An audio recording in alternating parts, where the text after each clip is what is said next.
he had escaped and was living in Antarctica, either in a secluded, warm environment on the continent, or more than likely under the ice cap itself in a military colony established by the U-boat division. After visiting Antarctica as a journalist with the Chilean army in 1947 and 1948, Serrano was absolutely convinced about the nationalist German occupation of the South Polar continent and wrote a book espousing that, quote, Antarctica is inhabited by unknown beings. He then traveled to Germany and then Switzerland, where he met the psychoanalyst Carl Jung and published a book about his time there. It seems Serrano has always been fond of Dr. Jung and the human potential. Quote, in 1947, I took a trip to the Antarctic, which I subsequently described in a book called Invitation to the Ice Fields. One thing I did not mention in that book, however, is that I took with me a book entitled The Ego and the Unconscious by Carl Gustav Jung. In my book, I explain the circumstances which brought me to meet Carl Jung. He wrote the foreword for my book, The Visits of the Queen of Sheba. I think that this Swiss professor knew better than anyone else in our time who H really was.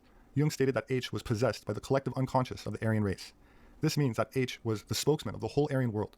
This extraordinary theme is explored in my book, The Last Avatar. Lucifer is the morning star.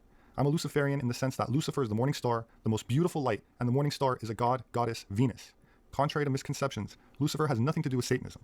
The Third Reich banned the Thule Society and other occult orders because there was too much old nonsense in these esoteric clubs, as well as some connections with Freemasonic societies, Aleister Crowley Satanism, and so on. The SS was also influenced by the Templar Order. They tried hard to produce the Overman by using blood alchemy, the absolute man.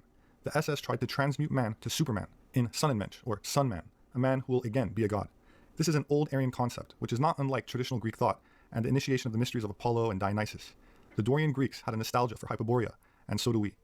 The first polar or Hyperborean race had the power called Odal, or Vril, which has now been lost.